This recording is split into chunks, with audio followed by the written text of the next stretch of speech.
नंदीपुर शासन रे अग्निहोत्री ब्राह्मण मानक द्वारा दक्षिण कालिका पूजन।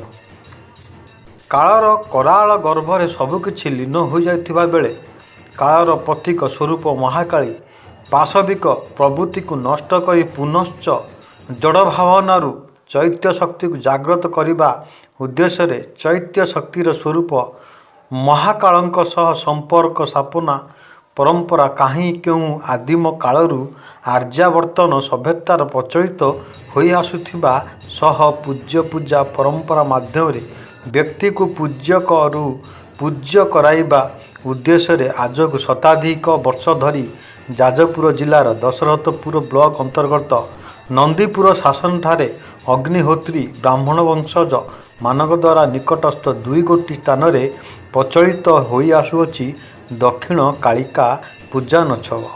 आज चतुर्थ दिवस रे एही कार्य को प्रथम पीठ रे अग्निहोत्री ब्राह्मण कुलमणि शतपथी तत्वावधान रे अध्यापक डॉक्टर चिन्मयी दास सहायता रे आयोजित पूजनोत्सव रे उमेश चंद्र मिश्र, अशोक कुमार शतपथी, कान्हूचरण शतपथी, संगीता आदि सहायता करथिबा बेले द्वितीय पीठरे अग्निहोत्री ब्राह्मण अक्षय कुमार शतपथी तत्वावधान रे आचार्य भावे वरिष्ठ शिक्षाविद तथा अग्निहोत्री वंशज कुल पुरोहित रमाकांत शतपथी पूजन कार्य संपादन करथिले।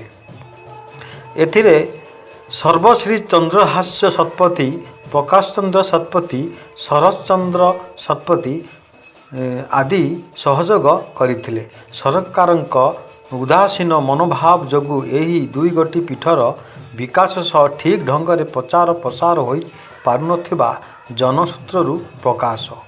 एथिप्रति सरकारंकर संस्कृति और पर्यटन विभाग दृष्टि आकर्षण करने पाई जनसाधारण रे दाबी करा जाउछि। आपनका परिचय? दर्शन दास।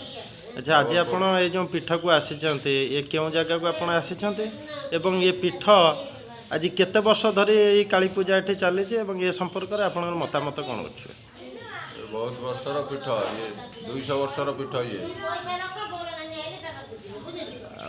आज ये जो खाँ खाँ लगुचे चारिआडे जनसमागम हो पार ना आगु अतीत ये पीठ किभली भाव में भरपूर थिला एवं ये पीठर उन्नतिकरण आप कौन नवेदन रखुंट और सरकार को कौन आप गुहारी करने चाहते से संपर्क में आपंकर अभिमत रखें? अतीत बहुत भरपूर लगुला पीठ, एवं कोरोना कटकणा आउ सरकार जो कोरोना कटकणा रही से लोक समागम कमी जाइए। ये बहुत वर्षर प्राचीन पीठ, यदि सरकारी साहाय्य किसी मिलता ताले पीठ बहुत आगू जाता,